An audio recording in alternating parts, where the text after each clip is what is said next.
परम करिअर अकॅडमीच्या वतीनं आपणा सर्वांचं या ठिकाणी मी सहर्ष स्वागत करतो। आजचं जे आपलं लेक्चर असणार आहे त्याच्या होणाऱ्या पुढील आगामी TET एक्झाम ज्यासाठी आपण सर्वजण अभ्यास करतात, सो सर्वप्रथम तुमच्या सगळ्यांना म्हणजे अभ्यास जो सुरू आहे आता त्या एक्झामसाठी सर्वांना शुभेच्छा। आजचं जे काही लेक्चर असणार आहे आपलं, आता TETचा अभ्यास करत असताना चालू घडामोडी ह्या विषयावरती, म्हणजे आजचा जो विषय असणार आहे आपला चालू घडामोडी। आता चालू घडामोडी या विषयावरती कमी क्वेश्चन असतात, खूप कमी क्वेश्चन्स आहेत अगदी। परिसर अभ्यासामध्ये इतर विषयाशी निगडीत काय तर महत्त्वपूर्ण काही घडामोडींवरती क्वेश्चन विचारले गेले। तर लास्टच्या आपण जर झालेल्या पेपरचा जर अभ्यास केला, TET एक्झाम परीक्षेचा मागील प्रश्नपत्रिका जर आपण बघितल्यात तर त्यामध्ये परिसर अभ्यासामध्ये ठराविक ठिकाणी चालू घडामोडीवरती आपल्या परीक्षा विभागानं भर दिला आहे। जास्त असे क्वेश्चन नाही आहेत, पण आपल्याला बघा ती एक्झाम पास होण्यासाठी आपल्याला प्रत्येक विषय आणि त्या प्रत्येक विषयातील प्रश्न आणि एक एक मार्कासाठीची आपल्याला मदत जी होणार आहे ते प्रत्येक विषयातनं, तर प्रत्येक विषय आपल्याला आणि त्याचा जो सिलेबसनुसारचा अभ्यास आहे तो करणं गरजेचं आहे। तर आपण कुठेतरी आपल्या यशापर्यंत पोहोचू।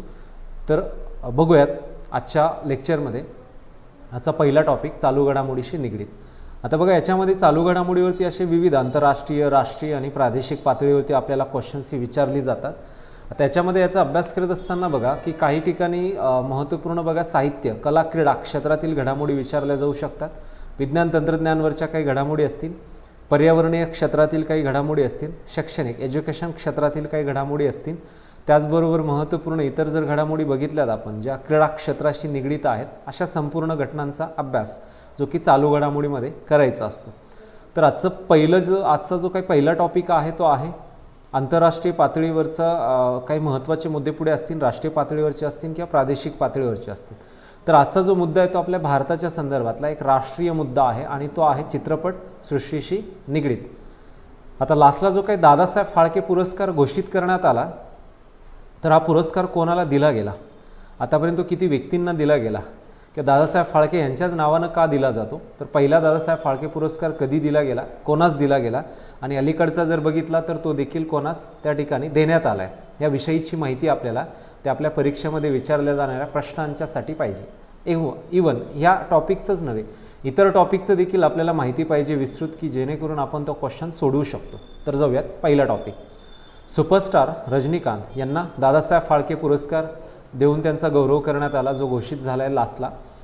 तर बघा दक्षिणात्य सिनेमातील सुपरस्टार ज्येष्ठ अभिनेते रजनीकांत यांना 51व्या क्रमांकाचा दादासाहेब फाळके पुरस्कार लास्टला जाहीर झाला, त्यांचा गौरव करण्यात आला। आता आपल्या देशाचं म्हणजे भारत सरकारचं केंद्रीय माहिती व प्रसारण मंत्रालय च्या माध्यमातून हा पुरस्कार ज्याची घोषणा केली जाते, पण लास्टला बघा हा जो काही पुरस्कार आहे हा लास्टला त्या ठिकाणी याची घोषणा झाली, पण मात्र कोविड-19मुळे काय तर ते सोहळा जो होता तो पोस्टपोन करण्यात आला होता। तर 51वा जो पुरस्कार तो सुपरस्टार रजनीकांत यांना देण्यात आला। तर बघा राष्ट्रीय पुरस्काराची ज्यावेळेस घोषणा करण्यात येते त्याच वेळेस याची देखील घोषणा की होत असते। तर दादासाहेब फाळके हा जो काही पुरस्कार आहे हा भारतीय चित्रपटसृष्टीतील सर्वात प्रतिष्ठित असा पुरस्कार मानला जातो। आता प्रत्येक क्षेत्रातील वेगवेगळे पुरस्कार आहेत, जसं आपण भारतरत्न हा नागरी सर्वोच्च पुरस्कार आहे, किंवा आपण महाराष्ट्र शासनाच्या वतीनं महाराष्ट्र भूषण हा सर्वोच्च पुरस्कार दिला जातो। काही क्रीडा क्षेत्रातील असतील, पर्यावरणीय क्षेत्रातील असतील, तर असे वेगवेगळ्या क्षेत्रातील ज्या काही आंतरराष्ट्रीय राष्ट्रीय पातळीवरचे जे पुरस्कार असतात, तर ही सगळी पुरस्कार त्यावरनं आपल्याला आपल्या परीक्षेमध्ये क्वेश्चन्स विचारले जातात। आता दादासाहेब फाळके यांच्याच नावानं हा पुरस्कार का दिला जातो, त्यामागचं जर आपण बघितलं, पूर्ण हिस्ट्री बघितली, तर भारतीय चित्रपटसृष्टीचे जनक धुंडीराज गोविंद फाळके, भारतीय चित्रपटसृष्टीचे जनक जनक जे ते धुंडीराज गोविंद फाळके अर्थात दादासाहेब फाळके यांच्याच नावानं का देण्यात येतो, तर 3 मे 1913 रोजी राजा हरिश्चंद्र की त्यांचं जे काही भारतीय बनावटीचा पहिला जो काही मुखपट आहे तो 3 मे 1913 रोजी राजा हरिश्चंद्र हा संपूर्ण भारतीय बनावटीचा पहिला मुखपट तयार केला आणि भारतात चलचित्राचा त्यावेळेस आरंभ झाला।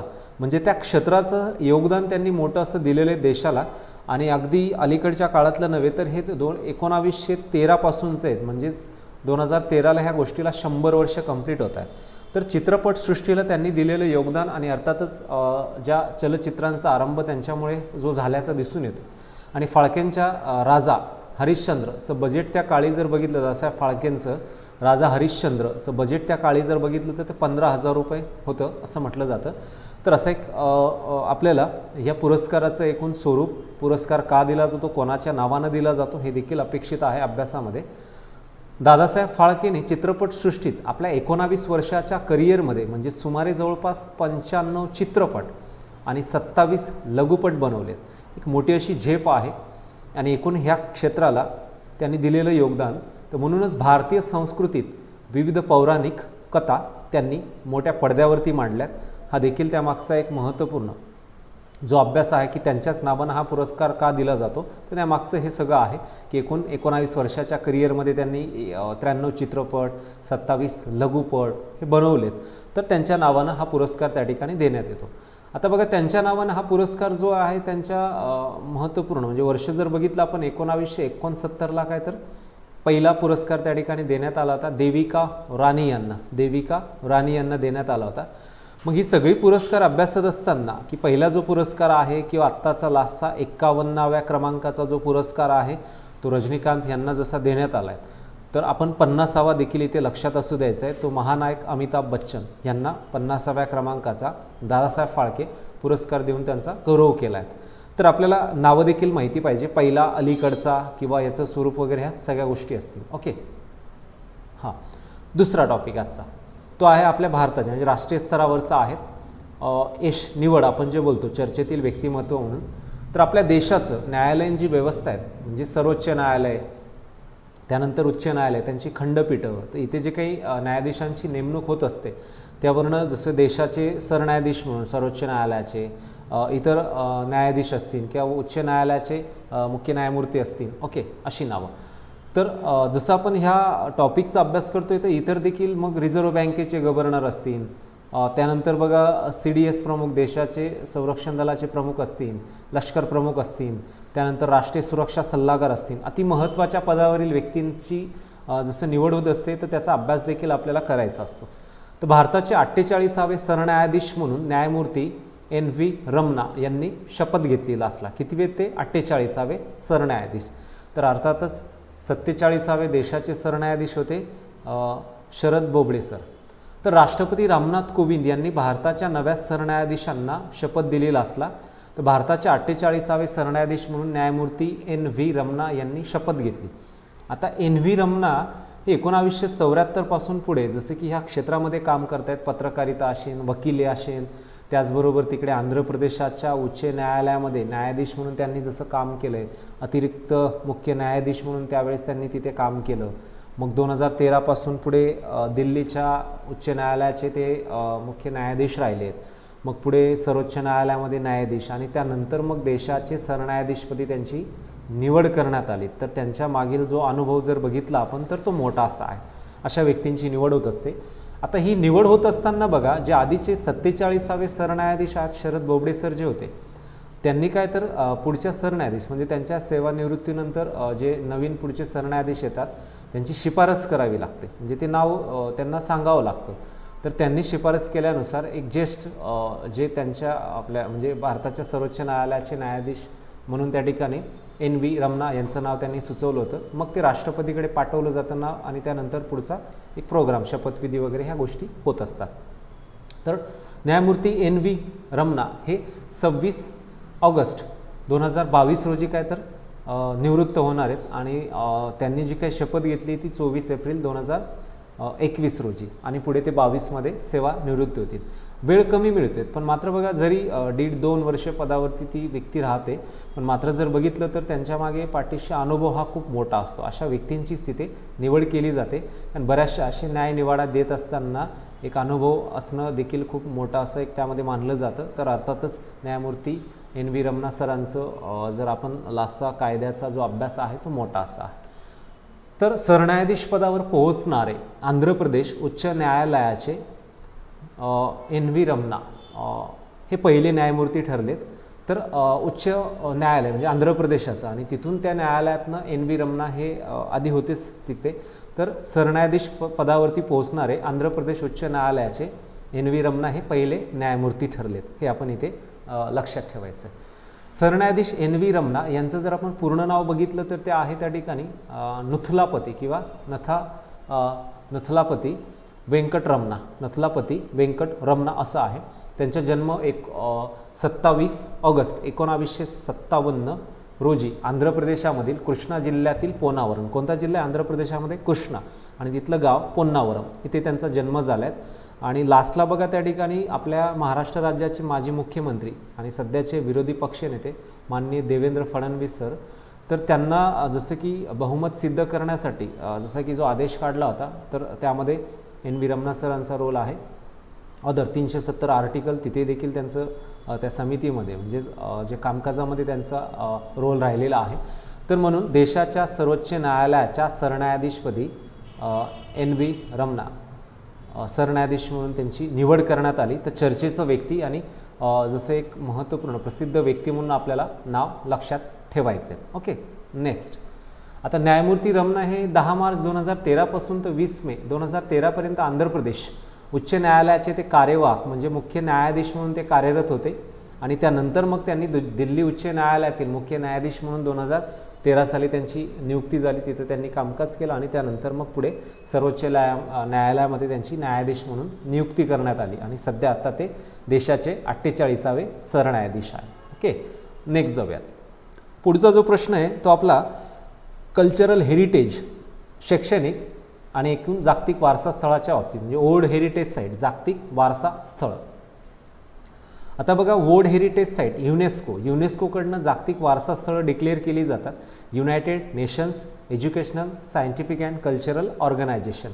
तर युनेस्कोकडून बघा जागतिक वारसा स्थळं डिक्लेअर केली जातात. आता याच्यामध्ये जगप्रसिद्ध असलेली अशी जे काही जगातले वेगवेगळ्या कंट्रीजमधली जी ठिकाणं असतात. आता जर ह्या रिपोर्टनुसार जर आपण बघितलं आता लास्टला युनेस्कोची 2021मध्ये चीनमध्ये एक 44व्या क्रमांकाची बैठक पार पडली आणि त्या बैठकीमध्ये जवळपास जगभरातील भारतासह जगभरातील विविध राष्ट्रातील जागतिक वारसा स्थळं जे ऐतिहासिक काही ठिकाणं असतील, शैक्षणिक आणि इतर सांस्कृतिक जी ठिकाणं असतील त्यांची नावं पुढे त्या लिस्टमध्ये टाकली जातात. तर आत्तापर्यंत जर बघितलं तर सर्वाधिक जास्त इटलीमध्ये सर्वाधिक जास्त ठिकाण आहेत, त्यानंतर चीनमध्ये. आपल्या भारताचा जर उल्लेख केला तर भारतामध्ये एकूण 40 ठिकाणांचा समावेश या जागतिक वारसा स्थळामध्ये करण्यात आला आहे. मग 21मध्ये चीनमध्ये पार पडलेल्या 44व्या परिषदेमध्ये आपल्या भारतातील 2 ठिकाणांचा समावेश करण्यात आला. आधीचा आकडा भारताचा जागतिक वारसा स्थळाचा 38 होता आणि 21मध्ये जी 2 ठिकाणं त्यामध्ये ॲड केली गेली ते मिळून टोटल 40 होत आहेत. तर त्यातलं आपण बघूयात पुढचं 39वं आणि 40वं. एक ठिकाण आहे 40मधलं गुजरात राज्यातील जे काही कच्छ जो जिल्हा आहेत या जिल्ह्यातील ढोलीविरा किंवा ढोलविरा. आता ढोलविरा हे एक महत्त्वपूर्ण जगप्रसिद्ध असलेल्या हडप्पा संस्कृतीतील एक प्रमुख असं अवशेष असलेल्या गुजरातमधील ढोलेविराचा समावेश, एक गाव आहे त्या गावाचा समावेश या हडप्पा संस्कृती एक प्रमुख अवशेष असलेल्या गुजरातमधील ढोलीविराचा समावेश त्यामध्ये करण्यात आला. तर जागतिक वारसा स्थळांच्या यादीमध्ये जे काही नावं घेतली जातात त्यामागे काहीतरी त्याची हिस्ट्री, ऐतिहासिक, सांस्कृतिक अशी असायला पाहिजे, त्या काही क्रायटेरियाज आहेत त्यामध्ये. तर ढोलीविरा हे जगप्रसिद्ध असं जे अवशेष आहे, जे ठिकाण आहेत गाव, तर ते आहे ढोलीविरा हे गुजरात राज्यामधील कच्छ या जिल्ह्यामध्ये. आपण बघा त्याची इमेज देखील बघू शकतो. ह्या पद्धतीने आहे ढोलीविरा, पूर्ण दगडी असं बांधकाम केलेलं त्यावेळेस हे संपूर्ण असं स्ट्रक्चर बनवलेलं असं हे ढोलीविरा जे तिथलं गाव हडप्पा संस्कृतीमधील एक प्रमुख असलेलं. तर ढोलीविरा हे गुजरातमधलं कच्छ या जिल्ह्यामध्ये वसलेलं आहे. आता त्या वर्ल्ड हेरिटेज साईट जागतिक वारसा स्थळाच्या यादीमध्ये आपल्या भारतातलं जे काही दुसरं ठिकाण आहे ते तेलंगणा राज्यातलं आहे. तेलंगणामधलं रुद्रेश्वर ज्याला रामप्पा मंदिर देखील म्हणतात. कोणता? रामप्पा मंदिर. तर तेलंगणामधील जे रुद्रेश्वर आहे, रामप्पा जो मंदिराचा समावेश जागतिक वारसा स्थळाच्या यादीमध्ये करण्यात आला. तर रामप्पा मंदिर हे तेलंगणातलं आहे. तर आत्ता पाहतो भारतातील तेलंगणा राज्यातलं हे पहिलंच ठिकाण आहे. आज आपण महाराष्ट्राचा जर उल्लेख केला तर महाराष्ट्रात 5 ठिकाणं येतील. किती? 5 ठिकाणं आहेत जागतिक वारसा स्थळामध्ये. पण मात्र तेलंगणातलं हे पहिलंच आहे, एकमेव आहे. तेलंगणातलं रुद्रेश्वर म्हणजेच रामप्पा मंदिराचा समावेश या लिस्टमध्ये करण्यात आला आहे. आपल्याला ह्या इमेजवरती दिसतं देखील आहे तेलंगणातील रुद्रेश्वर रामप्पा मंदिराचा अभ्यास, जो की या महत्त्वपूर्ण तेलंगणाच्या संदर्भातलं एक लक्षात घ्यायचं आहे. तर याच्यानुसार महत्त्वपूर्ण आंतरराष्ट्रीय लेवलला युनेस्कोकडून ज्या संयुक्त राष्ट्र संघटनेच्या संलग्न संस्था ज्या आहेत महत्त्वपूर्ण, जसं की UNESCO, united nations educational, scientific and cultural ऑर्गनायझेशनकडनं ही त्या ठिकाणी घोषणा होत असते. ओके, नेक्स्ट जाऊयात पुढचं आहे 72वा प्रजासत्ताक दिन. 72वा प्रजासत्ताक दिन जो की 26 जानेवारी 2021 रोजी साजरा करण्यात आला. आता इथं बघा त्या ठिकाणी ब्रिटनचे जे पंतप्रधान आहेत बोरिस जॉन्सन यांना बोलवलं होतं, पण कोविड-19मुळे ते येऊ शकले नाही. त्यानंतर सुरिनामचे देखील अध्यक्ष, त्यांना देखील आपण आमंत्रित केलं होतं. म्हणजेच आपल्या प्रजासत्ताक दिनी इतर देशाचे जे राष्ट्रप्रमुख असतील, पंतप्रधान असतील, प्रमुख अतिथी त्या क्षेत्रातील, त्यांना बोलवलं जातं. ओके, तर 72वा प्रजासत्ताक दिन जो साजरा करण्यात आला होता दिल्लीला, तर त्या ठिकाणी त्याचं विशेष वैशिष्ट्य राहिलेत. पहिल्यांदा लडाख हा जो नवीन केंद्रशासित प्रदेश बनला आहे तिथलं चित्ररथ ते दाखल झालं होतं. त्याचबरोबर भारत पाकिस्तान जे युद्ध आहेत, म्हणजेच आपण बघा 1971मध्ये बांगलादेशाला स्वातंत्र्य मिळवून दिलं, पाकिस्तानची पूर्वभूमी जसं, तर त्या युद्धाला त्यावेळेस ज्याचा जो कालावधी 50 वर्षाचा प्लस तो कंप्लीट होत असताना बघायला मिळतो. तर बांगलादेशाचे सैनिक आपल्या सैनिकांबरोबर राजपथावरती त्या ठिकाणी संचलन करीत होते. म्हणजे बांगलादेशाचे सैनिक ह्या 72व्या प्रजासत्ताक दिनी हजर झाले होते. त्यानंतर भावना कांत ही जी महिला पायलट आहे लढाकू विमान, आणि त्या संदर्भात तिने त्या ठिकाणी जो थरारक असे जे काही एकूण भाग घेतला होता, सहभाग नोंदवला होता, तर ती पहिली महिला आपल्याला तिथे सांगता येतील. त्यानंतर एक सगळ्यात महत्त्वाचं म्हणजे या 72व्या प्रजासत्ताक दिनाचं 15 वर्षाच्या आतील मुलांना देखील या सोहळ्यामध्ये सहभागी होता येत होतं, हे आपण लक्षात घ्यायचं आहे. त्यानंतर CRPF ह्याचे जवान आणि त्यांचं जसं चित्ररथ तो देखील तिथे त्यांनी समावेश केला होता. तर अशा खास वैशिष्ट्यांसहित आपला प्रजासत्ताक दिन त्या ठिकाणी साजरा करण्यात आला होतं, तर ते लक्षात असू द्या. नेक्स्ट पुढे जाऊया. आता आपल्या TETच्या परीक्षेमध्ये एक प्रश्न लास्टला विचारला होता, एका ह्या सेंटरवरनं विचारलं होतं की त्या ठिकाणी राज्य विज्ञान शिक्षण संस्थेचं मुख्यालय कुठे, कोणतं राज्य विज्ञान शिक्षण संस्थेचं मुख्यालय कुठे आहे, तर त्याचं आन्सर आहे नागपूरला आहे. बघा हा क्वेश्चन आपल्या TET एक्झाममध्ये ऑलरेडी लास्टला विचारला गेला, तर नागपूरला त्याचं हेडक्वार्टर आहे. तर राज्य विज्ञान शिक्षण संस्था नागपूर म्हणजे बघा केंद्र शासनाच्या शालेय विज्ञान शिक्षण सुधार कार्यक्रमांतर्गत महाराष्ट्र शासनाने राज्य विज्ञान शिक्षण संस्थेची सन 1968मध्ये पुणे येथे स्थापना केली. कुठे? पुणे येथे आधी. पण महाराष्ट्र राज्य शैक्षणिक संशोधन व शैक्षणिक परिषदेची संलग्न असलेल्या कार्यालयाच्या विकेंद्रीकरणामुळे 1 एप्रिल 1980 पासून राज्य विज्ञान शिक्षण संस्थेचे नागपूर येथे स्थलांतर करण्यात आलं. आधी कुठे होतं? 68मध्ये पुण्याला होतं आणि त्यानंतर त्याचं स्थलांतर पुढे कुठे करण्यात आलं? पुण्यामध्ये पुण्यावरनं नागपूरला करण्यात आले. ओके, आधी पुण्याला होतं, आता नागपूरला करण्यात आलं. पण दिनांक 17 ऑक्टोबर 2016च्या शासन निर्णयानुसार ज्या ठिकाणी याचं पूर्वीचं महाराष्ट्र राज्य शैक्षणिक संशोधन व प्रशिक्षण त्या ठिकाणी परिषद पुणे असं होतं, पण 2016च्या निर्णयानुसार पुढे ह्या 5 प्रादेशिक विद्या प्राधिकरणाने तयार जो काही केलेला भाग आहे, म्हणजे त्या पुनर्रचनेनंतर राज्य विज्ञान शिक्षण संस्थेचे जे काही नवीन नाव आहे, संस्थेचं जे नाव असणार आहे आता ते प्रादेशिक विद्या प्राधिकरण नागपूर असं त्या ठिकाणी करण्यात आलं आहे. तर ऑलरेडी TETच्या आधी परीक्षेमध्ये हा क्वेश्चन विचारला आहे, त्याचं सेंटर कुठे आहे? राज्य विज्ञान शिक्षण संस्थेचं, तर ते ठिकाण आहे नागपूरमध्ये. तर त्याचा अभ्यास आपण कराल. बघा आपल्या TET परीक्षेमध्ये अजून एक क्वेश्चन असा विचारला होता की ज्या आंतरराष्ट्रीय संघटना आहेत, संयुक्त राष्ट्र संघटना आणि तिच्या संलग्न असणाऱ्या संस्था, याची माहिती विचारली होती मॅच द पेअरमध्ये, जोड्यामध्ये. तर ती माहिती म्हणजे आपल्याला मग त्याचं जे हेडक्वार्टर आहे, सदस्य देश असतील, स्थापना आहे, हे सगळं आपल्याला माहिती पाहिजे. तर आपण पहिली संघटना जाणून घेऊयात, युनायटेड नेशन्स ऑर्गनायझेशन, संयुक्त राष्ट्र संघटना. आता संयुक्त राष्ट्र संघटनेची जी स्थापना आहे ती 26 जून 1945 रोजी करण्यात आली. म्हणजे 1945मध्ये संयुक्त राष्ट्र संघटनेची स्थापना झाली. याचं जे मुख्यालय आहे ते न्यूयॉर्क शहर अमेरिकेमध्ये. कुठे आहे त्या ठिकाणी? न्यूयॉर्क शहर अमेरिका. आता संयुक्त राष्ट्र संघटनेचे एकूण जर आपण सदस्य देश बघितले तर ते आहेत 193. किती? 193. 193 सदस्य देश आहेत. आणि याच्यानुसार या संयुक्त राष्ट्र संघटनेचं जे काही कामकाज चालतं आणि जी अधिकृत भाषा आहेत, तर त्या भाषेमध्ये याचं कामकाज चालतं. तर त्याच्यामध्ये अरबी, चीनी, त्यानंतर इंग्रजी, त्यानंतर फ्रेंच, रशियन आणि स्पॅनिश या भाषेमध्ये त्याचं कामकाज चालतं. आता 45मध्ये स्थापना, त्यानंतर महत्त्वपूर्ण काय तर त्याचं जे कामकाज आहे किंवा त्याचं मुख्यालय न्यूयॉर्क शहर अमेरिकेमध्ये. आता ही जी सभा भरते तर ह्या सभा विशेष अशा सभा बोलवल्या जातात, एमर्जन्सीला देखील बोलवल्या जातात, विशेष अशा सभा त्यामध्ये बोलवल्या जाऊ शकतात. याचं अध्यक्षपद आणि इतर देश त्याचे मेंबर्स असतात.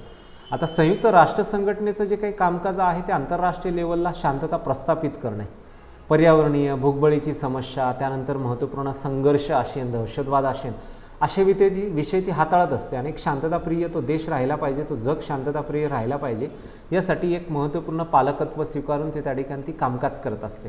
तर महत्त्वाचं म्हणजे न्यूयॉर्क शहरामध्ये या संघटनेचं हेडक्वार्टर आहे. मॅच द पेअरमध्ये ऑलरेडी हा क्वेश्चन आहे. त्यानंतर वर्ल्ड हेल्थ ऑर्गनायझेशन, जागतिक आरोग्य संघटना सध्या चर्चेतच आहे. कारण का तर बघा, जागतिक आरोग्य संघटनेवरती ट्रम्प प्रशासनानं लास्टला ठपका ठेवून अमेरिका बाहेर निघाला होता. पण मात्र जो बायडन सरकारनं पुनश्च निर्णय घेतला की WHO आपण सामील होऊ आणि त्यांना आर्थिक मदत देखील करू.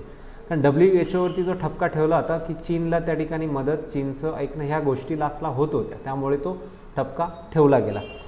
तर जागतिक आरोग्य संघटना आणि ज्या संघटनेची स्थापना 7 एप्रिल 1948ला झाली. कधी? 7 एप्रिल 1948ला झाली.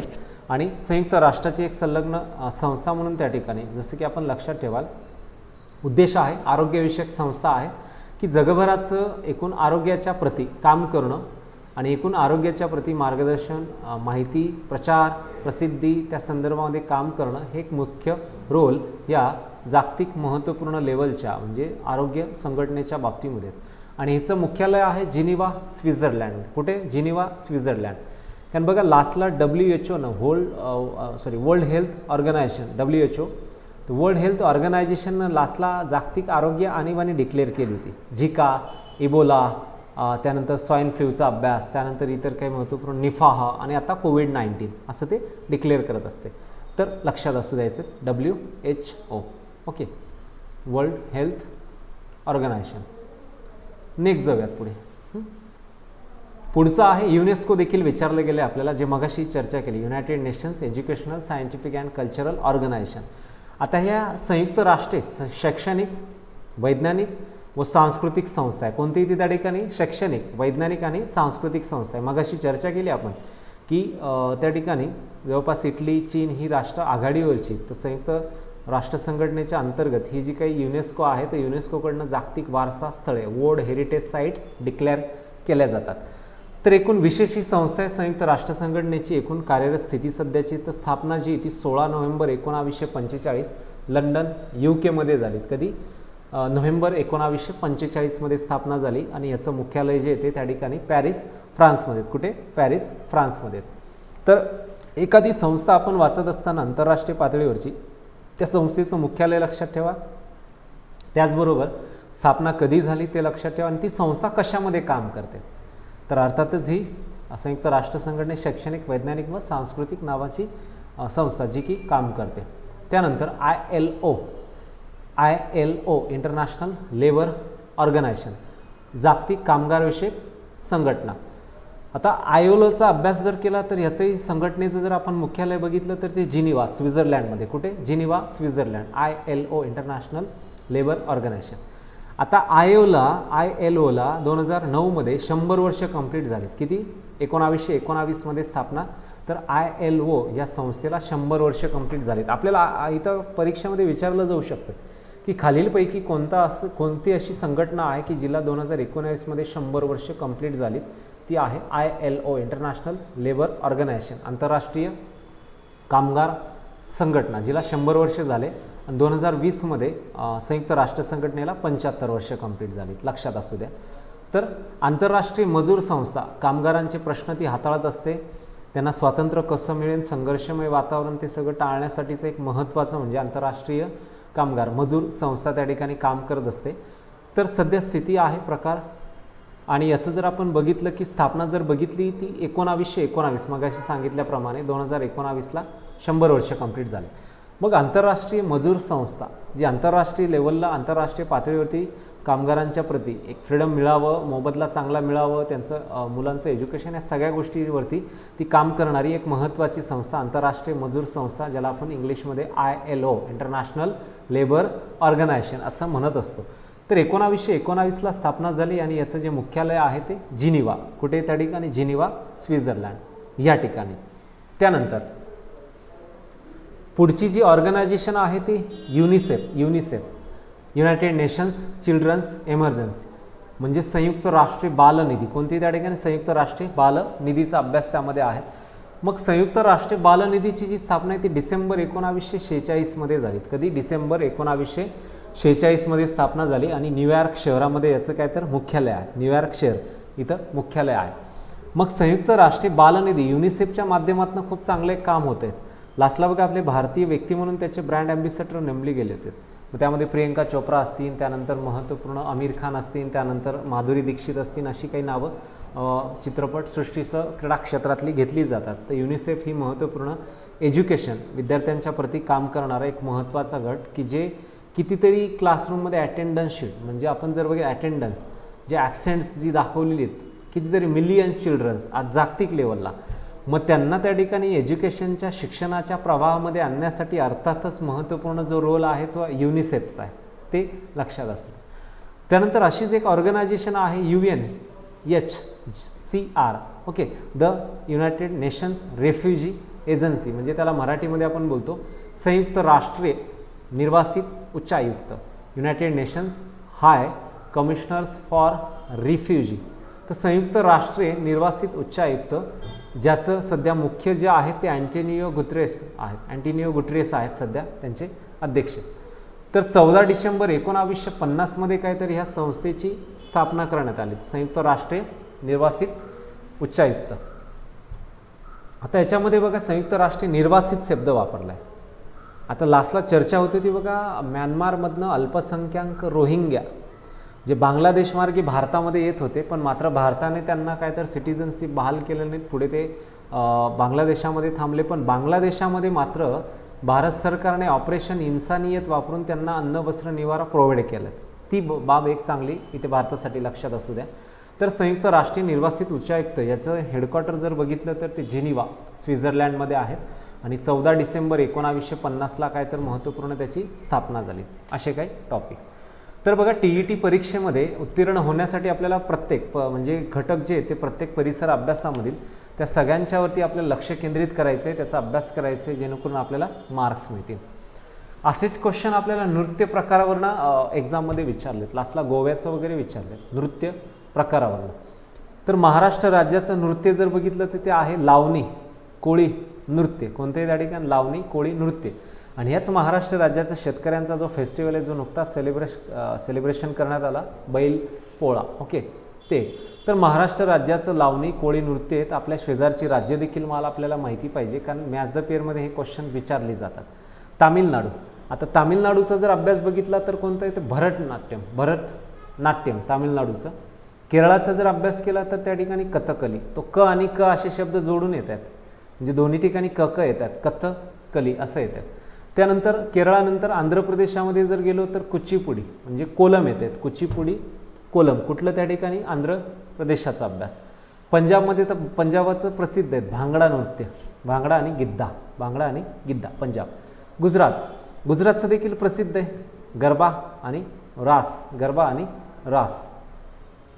त्यानंतर येतो ओडिसा राज्याचं जर बघितलं तर ओडिसी नृत्य, त्या नावामध्येच त्या ठिकाणी मागे देखील लिहिले आहेत ओडिसी नृत्य. त्यानंतर जम्मू आणि काश्मीर रौफ नावाने आहेत, महिला आणि पुरुषांसाठी वेगवेगळे असे त्या ठिकाणी लोकनृत्य प्रकार आपल्याला जम्मू आणि काश्मीरमध्ये बघायला मिळतं. तर रौफ हा प्रसिद्ध लोकनृत्य प्रकार तिथला आहे, रौफ, तो लक्षात असू द्या. त्यानंतर येतं आसाम राज्यातलं प्रसिद्ध आहे बिहू हा फेस्टिवल नृत्य प्रकार, बिहू नावाचा. झुमर आणि त्या ठिकाणी नाच ही कुठली त्या ठिकाणी ईशान्य भारतामध्ये वसलेलं महत्त्वाचं आसाम हे राज्य आहेत. आपल्या शेजारी जर बघितलं मध्य प्रदेशामध्ये तर कर्मा, त्यानंतर चाकुरला, आणि इकडे मेघालयाचा जर आपण अभ्यास बघितला तर लाहो, मेघालयाच्या संदर्भामध्ये कोणतं आहेत लाहो. त्यानंतर कर्नाटक राज्य यक्षगान, हत्तारी, महाराष्ट्र राज्याच्या दक्षिणेला वसलेलं महत्त्वाचं कर्नाटक राज्य, ज्याचं जे लोकनृत्य प्रकार आहेत महत्त्वाचं किंवा नृत्य प्रकार आहेत त्या ठिकाणी कर्नाटकाचं ते आहे यक्षगान आणि हत्तारे. कर्नाटक नंतर येतोय तो मिझोराम. आता मिझोरामचं जर बघितलं तर ते आहे खांदूम. कुठलं ते मिझोरामचं? खांदूम आहेत. खांदूमचा अभ्यास लक्षात असू द्या. गोवा, मंडो हा क्वेश्चन विचारला आहे बरं का TETला. गोवा त्याचं एकूणच गोव्याचं महत्त्वपूर्ण लोकनृत्य प्रकार आणि इतर माहिती. तर गोव्यामध्ये त्या ठिकाणी मंडो नावानं तो लोकनृत्य प्रकार प्रसिद्ध आहे. मणिपूरमध्येच ते मणिपूर असं नाव आहे, तर वेगळं अशी गरज नाही आहे त्या ठिकाणी. फक्त ते मेघालय वगैरे, लाहो काही इतर प्रदेश आहेत मग अशी बघितल्याप्रमाणे आपण त्या ठिकाणी ओडिसा वगैरे दक्षिणेकडचं. तर ही राज्य महत्त्वपूर्ण आहेत की जिथे हे लोकनृत्य प्रकार आहेत. ओके, मणिपुरी. त्यानंतर अरुणाचल प्रदेशामध्ये बारदो छम नावाने ओळखलं जातं लोकनृत्य प्रकार बारदो छम. झारखंड कर्मा. छत्तीसगड पंथी हे दोघेही नक्षलग्रस्त भाग आहेत. त्यानंतर राजस्थानचा अभ्यास करत असताना घुमर तर आपण चित्रपटांमध्ये देखील बघितलं आहे. ते पूर्ण अगदी त्यामध्ये काही सॉंग्स असतील, म्हणजेच महत्त्वपूर्ण एक त्या राज्याचं राजस्थानचं घुमर हा लोकनृत्य प्रकार आहे. आणि पश्चिम बंगाल राहते ते गंभीरा नावाने, पश्चिम बंगालचं काय तर गंभीरा नावाने ओळखलं जाते, गंभीरा नावाने. तर अशी महत्त्वपूर्ण माहिती आपल्याला चालू घडामोडीच्या माध्यमातून लक्षात ठेवायची. काही क्वेश्चन्स आपण बघूयात, पुढे सरकूयात. Question answer. आपले राष्ट्रीय सण कोणते? तर स्वातंत्र्य दिन आणि प्रजासत्ताक दिन हे आपले भारताचे राष्ट्रीय दिन आहेत. राजमुद्रेतील सिंह कशाचं प्रतीक आहे? तर ते सामर्थ्याचं प्रतीक आहे. कशाचं? सामर्थ्याचं प्रतीक मानलं जातं. भारताचे ब्रीदवाक्य ध्येयवाक्य कोणते आहे? तर सत्यमेव जयते. हे सगळं आपण गव्हर्नमेंट ऑफिसेसमध्ये बघत असतो. भारताची राजमुद्रा कोठून घेतली आहे? तर सारनाथ आणि अशोक स्तंभ इथून ती राजमुद्रा घेण्यात आली. लक्षात असतं. राष्ट्रीय ध्वज आपले राष्ट्रीय प्रतीक कोणते? तर राष्ट्रीय ध्वज, राष्ट्रगीत आणि राजमुद्रा आपल्या भारताचे त्या ठिकाणी आपली भारतीय राष्ट्रीय प्रतीक येतं. राष्ट्रध्वज, राष्ट्रगीत आणि राजमुद्रा. नेक्स्ट जाऊयात. राष्ट्रध्वजातील पांढऱ्या रंगाच्या पट्ट्याच्या मध्यभागी एकूण किती आरे आहेत? तर त्याचं आन्सर आहे त्या ठिकाणी 24 आहेत. कशाच्या संदर्भात? राष्ट्रध्वजातील पांढऱ्या रंगाच्या पट्ट्याच्या मध्यभागी एकूण किती आहेत? तर 24 असं सांगितलं जाते. भारताचा राष्ट्रध्वज कोणता? तर तिरंगा. राष्ट्रध्वज कोणता? तर तिरंगा. भारताचे त्या ठिकाणी ध्वजगीत, भारताचं ध्वजगीत कोणतं आहे? तर विजय विश्व तिरंगा प्यारा. भारताचे ते ध्वजगीत आहे. स्वतंत्र भारताचे पहिले पंतप्रधान पंडित जवाहरलाल नेहरू 1947 पासून पुढे. त्यानंतर स्वतंत्र भारताचे पहिले राष्ट्रपती जे ते डॉक्टर राजेंद्र प्रसाद 1950. नेक्स्ट जाऊयात.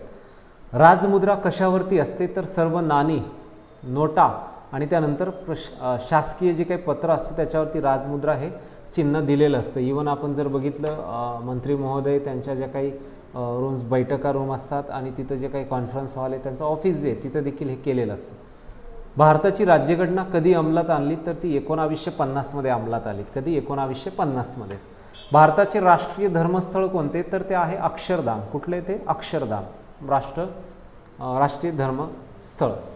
भारताची राष्ट्रलिपी कोणती आहे? तर ती आहे देवनागरीमध्ये. वेगवेगळ्या राष्ट्रांची ती वेगवेगळे असू शकते. त्यानंतर भारताचा आंतरराष्ट्रीय दूरध्वनी जो काही क्रमांक आहे तो कोणता आहे? तर तो आहे 91 + 91 आहेत. ओके, लक्षात असतं. भारतीय राज्यघटनेचे जे काही शिल्पकार आहेत ते डॉक्टर बाबासाहेब आंबेडकर आहेत. नेक्स्ट. भारतात किती भाषांना अधिकृत मान्यता दिली? ते त्या ठिकाणी 22 भाषा आहेत. जे आपल्याला पुढे MPSC UPSCला देखील महत्त्वपूर्ण हे अधिकृत मान्यता आणि तिथं आपल्याला पहिलीच अट येईल ती त्या ठिकाणी एकूण भारताचं किती भाषांना जर आपण बघितलं म्हणजे अधिकृत मान्यता देण्यात आली तर 22 त्या ठिकाणी. म्हणजे UPSC MPSCचा जर आपण उल्लेख केला त्या ठिकाणी इतर काही सब्जेक्टच्या संदर्भामध्ये किंवा त्यामध्ये जे विषय किंवा इतर लिखित स्वरूपामध्ये आपल्याला जे आहे तर तिथे देखील म्हणजे गव्हर्नमेंटच्या याच्यामध्ये तर एकूण 22 लक्षात घ्यायचे की भारतात किती भाषांना अधिकृत मान्यता देण्यात आली? तर 22. नेक्स्ट. स्वतंत्र भारताचे पहिले गव्हर्नर कोण? हे जरी वाचलेले आहेत पण आपल्याला रिपीट थोडंसं करावं लागेल जेणेकरून क्वेश्चन्स आपल्याला पुढे फायदा होईल.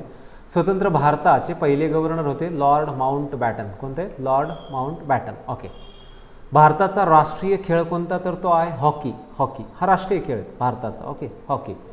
नोबेल पुरस्काराचा पहिला भारतीय मानकरी कोण? जी व्यक्ती? तर ती व्यक्ती आहे रवींद्रनाथ टागोर. भारताचं राष्ट्रीय फुल आहे कमळ, भारताचं राष्ट्रीय फुल आहे कमळ. त्यानंतर राष्ट्रध्वज चढवताना व उतरवताना कोणत्या स्थितीत उभे राहावं लागतं, तर ती सावधान स्थितीत. कोणती त्या ठिकाणी? सावधान स्थिती आहे. नेक्स्ट, लोकसंख्येच्या बाबतीत भारताचा कितवा क्रमांक लागतो, तर दुसरा. पहिला अर्थातच आहे चीनचा लागतो. भारतीय शास्त्रीय संगीताच्या दोन प्रमुख पद्धती कोणत्या, तर हिंदुस्थानी संगीत, कर्नाटकी संगीत, हे त्या ठिकाणी दोन प्रमुख पद्धती सांगितल्या जातात. भारताची राजधानी कोणती, तर नवी दिल्ली. महाराष्ट्र राज्याची जी मुख्य राजधानी मुंबई, उपराजधानी नागपूर. भारताचे प्रवेशद्वार कोणते, तर gateway of India, gateway of India. तर भारतातील प्रमुख व्यवसाय कोणता, तर तो आहे शेती. तर म्हणून TETच्या परीक्षेमध्ये अभ्यास करत असताना चालू घडामोडीवरती 2 अथवा 3च प्रश्न विचारलेत. म्हणून याचा जास्त जसा इतर एक्स्ट्रा जी माहिती पण ती सिलेबसशी निगडीत झालेल्या पेपरशी निगडीत अशी माहिती आपण अभ्यासा, जेणेकरून आता वेळ कमी आहेत आणि जिथे ज्या टॉपिकवरती प्रश्नच येत नाहीत असे टॉपिक जर आपण वाचत बसलो तर आपला वेळ पण जाईल आणि ट्रेस पण येईल आणि आपण कुठेतरी आपल्या यशापासून दूर राहू. असं काही करू नका. तर योग्य नियोजन थोड्या दिवसासाठीचं आहे. पेपर पुढे येतोय आपला, तर ह्या कालावधीमध्ये अभ्यासाचं योग्य नियोजन करा आणि त्याच पद्धतीने जर तुम्ही नोट्स काढलेल्या असतील आत्ता तर त्या रिवाईज करा. जर तुम्ही काही बुक्सवरती हायलायटर पॉईंट्स केले असतील तर त्याचंही रिव्हिजन करा. पण मात्र एक लक्षात घ्यायचे की पेपर सोडवतानाचा टाईम मॅनेजमेंट हा सगळ्यात महत्त्वाची गोष्ट आहे. म्हणून पेपराच्या आधी एक 5 ते 8 पेपर्स म्हणजे 5 ते 6 पेपर्स काय तर आपल्याला ॲज अ प्रॅक्टिस सराव म्हणून झालेच पाहिजे. सराव म्हणून त्या ठिकाणी त्यांचा अभ्यास झालाच पाहिजे आणि जेणेकरून आपल्याला त्याचा फायदा काय तर येणाऱ्या आगामी तुमच्या TETच्या परीक्षेमध्ये होणार आहेत. ओके, तर या पद्धतीने जे अभ्यास आहे जे आपल्या मागील प्रश्नपत्रिकांमध्ये चालू घडामोडी म्हणजे परिसर अभ्यासामध्ये जो भर दिला आहे त्या अनुषंगानेच त्याचा अभ्यास करा. इतर सिलेबसच्या बाहेरची जी माहिती आहेत किंवा जे येतच नाही किंवा ज्याच्यावर भरच नाहीत हे वाचून आपला वेळ वाया घालवू नका. जे आहे तेच वाचा. सो सर्वांना परीक्षेसाठी परम करिअर अकॅडमीच्या वतीनं सर्वांना खूप साऱ्या शुभेच्छा. थँक्यू.